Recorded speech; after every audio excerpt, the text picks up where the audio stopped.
How was your day? We are Why Is That So? And welcome to our podcast series, which often begins with why questions based on the first principles thinking method. This offers you diverse perspectives on various life issues.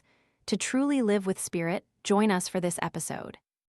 For a while, the image of chill guy gradually became popular in youth slang. A smiling, human-like brown dog wearing blue clothes, red shoes, and hands in its pockets. Soon after, a wave of young people embraced the persona, declaring themselves chill guys or chill girls, always calm in the face of any problem. You graduated months ago and realize you're still unemployed, sleeping until noon, watching movies all night, still asking your parents for 5,000 VND for parking, but it's never enough because you're a chill girl. You forgot to reply to her message 2 weeks ago, but you're a chill guy. Even though the alarm blares that you're late for work, you still give yourself an extra 15 minutes, simply because you're not afraid of your boss and you're a chill person.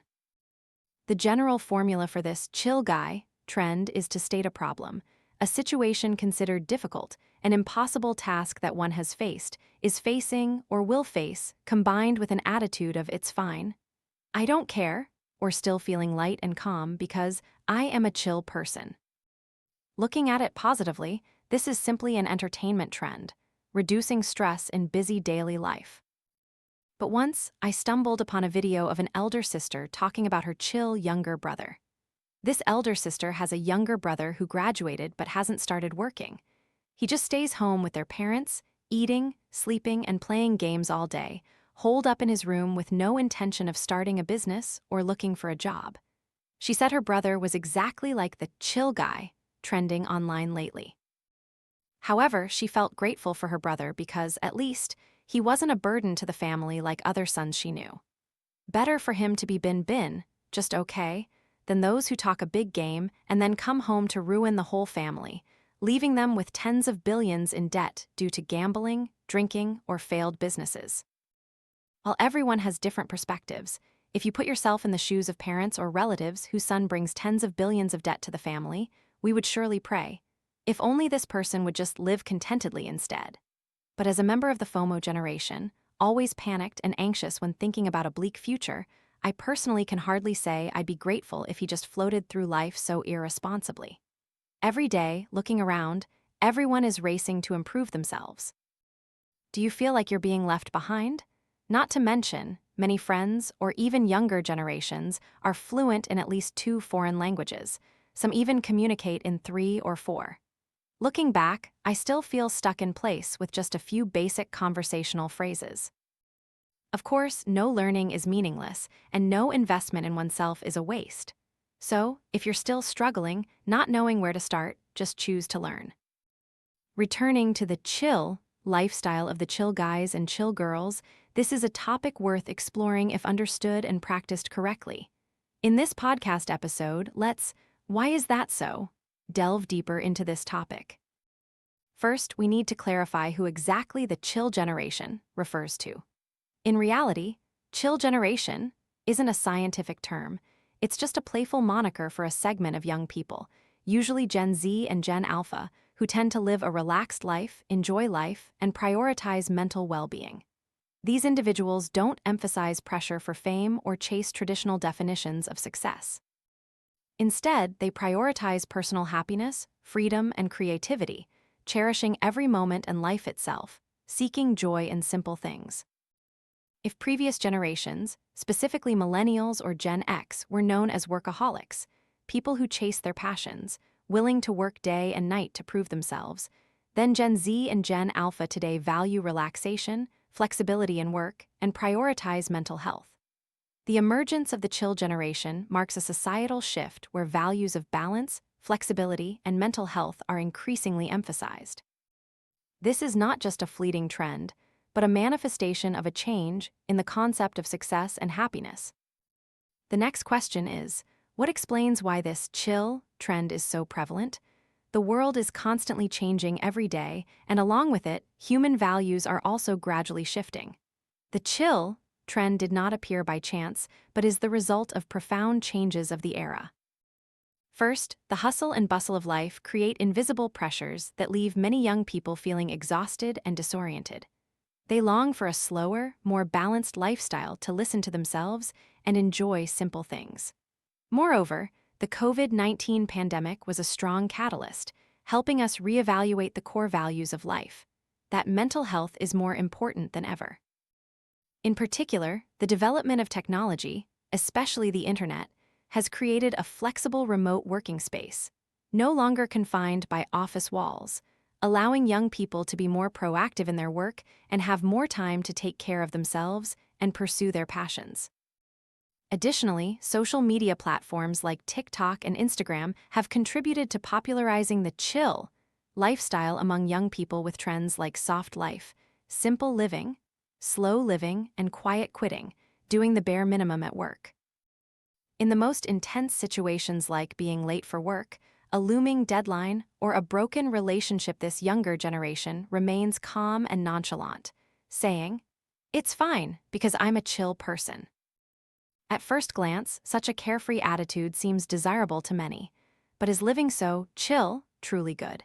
Clearly, in a modern society full of toxicity and competition, it's hard to accept when people just want to live normally. It can even be seen as mediocre. Only when the keyword chill guy topped the trends did it seem to pave the way for young people to shed some of their burdens. However, one needs to chill correctly. It must be understood that a relaxed lifestyle is a way of looking at the world optimistically, and from there, calmly finding solutions, not reacting irresponsibly to life's problems. Live chill, but don't let your lifestyle affect or burden others. People who know how to live relaxed understand how to let go of anxiety and worries, allowing their minds to be at ease and tranquil. From this, they balance emotions, enhance mental health, and improve their quality of life. When the mind is freed from pressure, we have more space to create, explore ourselves, and develop our potential. Relaxation is the key to freedom, helping us live proactively, flexibly, daring to think, daring to do, daring to pursue, and daring to be passionate. Of course, being too chill can be a double-edged sword if we don't know how to adjust and balance. Overfocusing on enjoyment and relaxation can cause us to lose motivation for self-development, procrastinate on big goals, and sometimes, living chill can be misunderstood as lacking perseverance or determination, leading to skewed judgments from those around us. Relaxation can also be an excuse, a weakness. We still have to strive every day to develop ourselves and find our own happiness. So, how do we balance relaxation and self-development? That's what we, ambitious young people, always grapple with. It's the question of how not to get caught in the busy whirlwind, but also not to let ourselves fall into procrastination. How to enjoy life without being left behind in an increasingly hurried society where success is measured by speed. Many have forgotten that proper relaxation doesn't mean laziness, but rather taking meaningful time to recharge and connect with oneself. Similarly, self-development doesn't mean blindly chasing success, but a continuous process of learning and improving oneself at a suitable pace. If you constantly rush forward without ever stopping, you'll be like a car that keeps running but never refuels. Eventually, you'll burn out. Conversely, if you rest forever without any goals, you'll be swept away by time. So, what is the right pace to both develop yourself and enjoy life? There's a fascinating concept called flow state, or Trang Tai Dong Che, mentioned by psychologist Mihaly Csikszentmihalyi in his book, Flow. This is a state where you are completely immersed in your work, highly focused, but without feeling stressed or pressured. You work with enthusiasm and passion, and when you look back, you realize you've accomplished a significant amount of work without feeling tired. But to reach this state, you need appropriate breaks to allow your body and mind time to recharge. If you feel stuck in a cycle of pressure, trying to force yourself to work but unable to truly focus, it might be time for a proper break. Imagine sitting in front of your computer for hours, trying to write a plan or creative content, but the harder you try, the more stuck you feel. All ideas seem to vanish. Your keyboard is full of typed and deleted lines, written and revised sentences.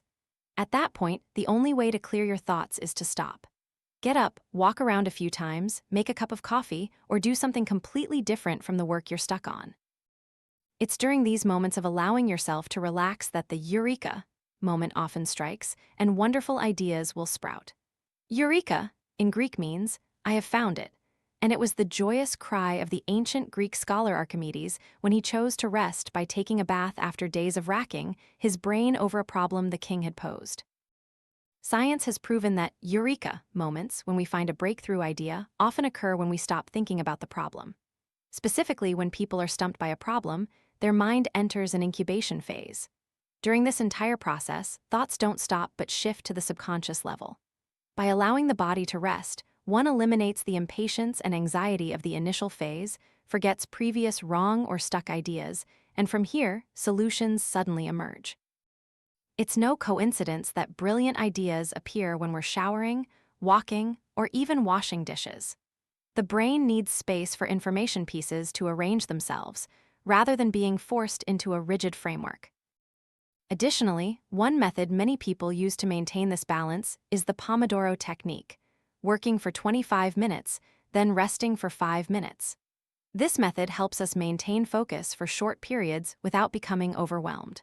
Or you could apply the 80-20 rule, dedicating 80% of your time to focus on the most important tasks, but also 20% to relax and recharge. In conclusion, living chill is an art that requires each individual to understand and practice correctly. Many people still can't fully agree with this lifestyle of the chill guys and chill girls. This is understandable, as they believe you can only live relaxed if you have money, if you were born at the finish line, born with a silver spoon. Otherwise, you'll still have to work like a dog.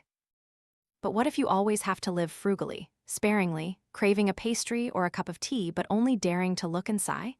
You earn money, but you insist on living in a 10-square-meter rented room without clean living conditions, enduring rats, dampness, and unsanitary conditions just to save a little extra.